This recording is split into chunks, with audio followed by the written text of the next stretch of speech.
kusinkanako President omwami Robert Kyagulanyi Ssentamu.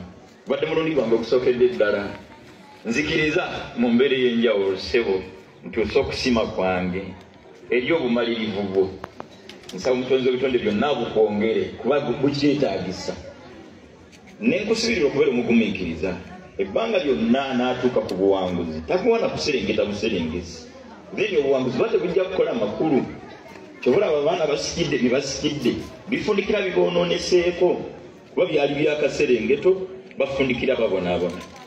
Ebigambo byange nga mbimaliriza omulanga gwange n'okuteesa kwange eri amagye amakuumaddembe tusaba busabi babeere bakuumaddembe so si batyoboola ddembe. Ndabanga bagenda baseeseetuka bava mu kukuuma eddembe ate okuyingirira okutyoboola eddembe. Uganda ffenna gye twandyenyumirizzaamu teyandifaananye ng'ate bakuumaddembe bwe bagifaananyizza. Kyenkakasa nti bino birina abantu abakulu abali emabega waabyo. Jeno yenna asindika abavubuka bakole bye bakola mu byambalo ffenna bye tumanyi obulungi. Jeno okola nsobi okusindika abantu abavubuka bafaanane nga bwe byafaanana. Twolekedde 2026 simanyi ku byali e Kawempe bajenuzi naddala ebitongole ebikuuma ddembe byesagala kuyita bityobola ddembe mutusigira kifaananyi kikuwa gye tulaga. Ffenna tuli bannayuganda abakakasa nti ffenna tetujja kubeera bannabyabufuzi tuli beetegefu tukulembera tetulina buzibu. Naye lwaki mutulowoozesa nti enkyukakyuka mu by'obukulembeze yakufaana kuwona?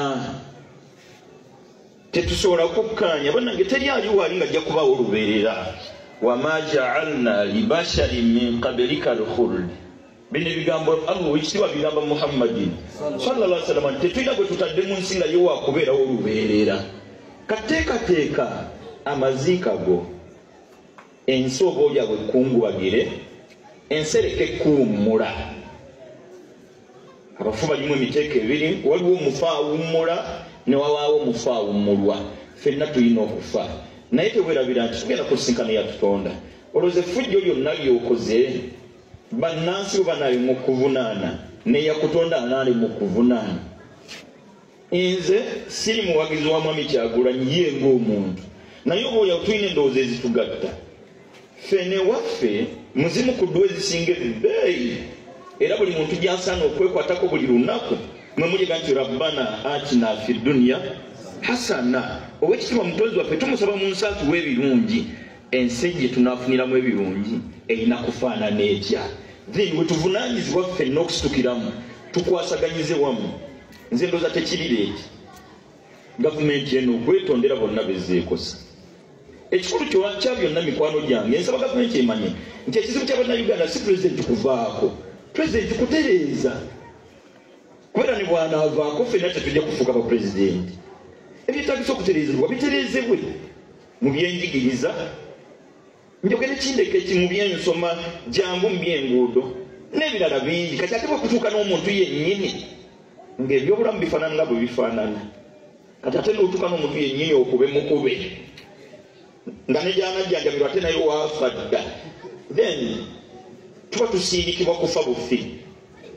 Kapa ntono ku muntu naye munne bw'ogikolako effujjo etuuka ekiseera neva mu Bwakkapa. Mbadde sigeraga nti ye neva mu buntu esigala envudde mu Bwakkapa.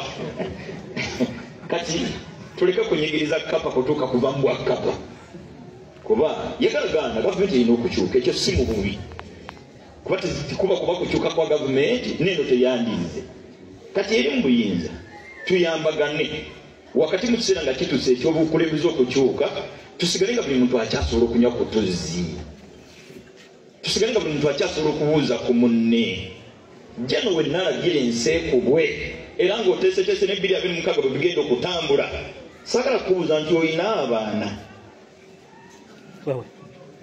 bw'oba balina bali luddawa era gye bali bwe baba baliwerwa ggwanga kati bafuuka beeyo si baawano.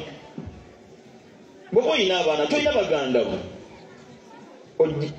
weekosa n'okosa abaana bo n'okosa n'abooluganda lwo. Manyi nti bino bw'obyogera bw'oti naddala ffe bannaddiini batulabira ddala ng'oyingiridde by'ototeekwa. Ninjagala okubuuza nti oyo abayogera bw'ati abayogera ngaani?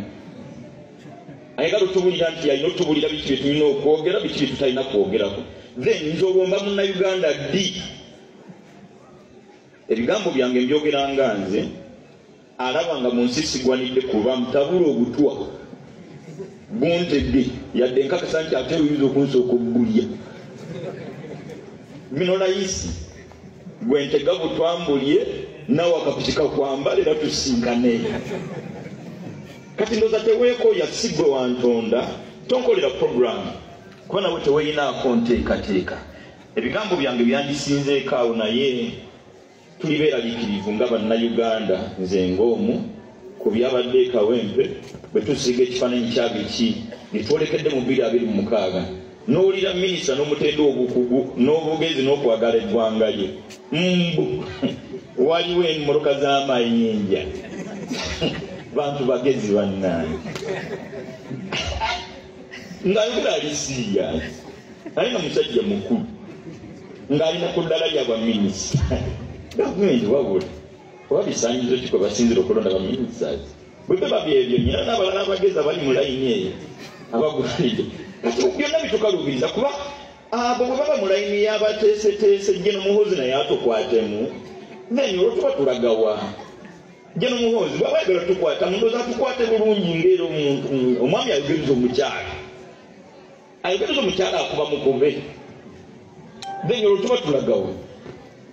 Ebyange tebijja kusukkakaawo. Mbebaza